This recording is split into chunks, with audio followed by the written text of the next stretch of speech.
nous pensons qu'il est important de donner à ces frontaliers qui contribuent pour une part aussi importante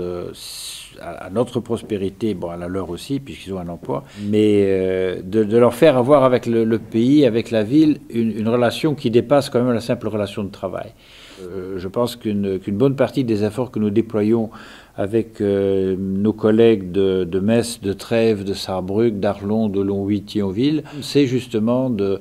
créer entre les gens qui sont nos citoyens, où qu'ils habitent, un sentiment que nous venons d'un long passé partagé, souvent douloureusement partagé, mais nous voulons surtout que pour l'avenir, nous ayons des ambitions communes. Alors, comme il n'y a aucun cadre européen pour ce genre de coopération interurbaine, malheureusement, nous devons travailler en dessous du radar des institutions, si j'ose dire. Et alors, nous essayons de faire des projets intelligents. Par exemple, un des projets que nous sommes en train de réaliser dans le cadre de l'ELA, qui est donc le réseau avec Esch, Longwy, Arlon et puis encore Thionville et Metz, c'est de développer un outil de mobilité intra-urbain pour la région qui permettrait de rassembler sur une même plateforme l'ensemble des informations qui sont disponibles à tout moment sur la mobilité dans la région. Ça va des trains en passant par les bus, en passant par la mobilité douce dans la mesure où elle a un sens, où les distances le permettent, mais ça va aussi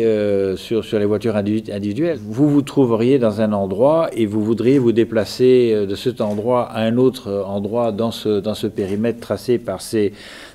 villes, eh bien vous auriez sur votre BlackBerry ou sur votre iPhone un ensemble d'informations qui vous dirait comment aller de A à B de la manière la plus courte, la plus rapide, la moins stressante, la plus écologique, la moins coûteuse. Donc il y a là une énorme quantité d'informations sur la mobilité qui sont aujourd'hui disponibles, mais elles sont totalement disparates. Il faudra aller chercher à gauche et à droite, en haut et en bas, pour la trouver. Et c'est un peu sur base du système que nous avons mis en place avec Hot City en ville de Luxembourg. Ça, c'est un projet sur lequel nous travaillons et qui devrait effectivement rendre la vie beaucoup plus facile aux gens qui se déplacent dans la région, y compris les frontaliers.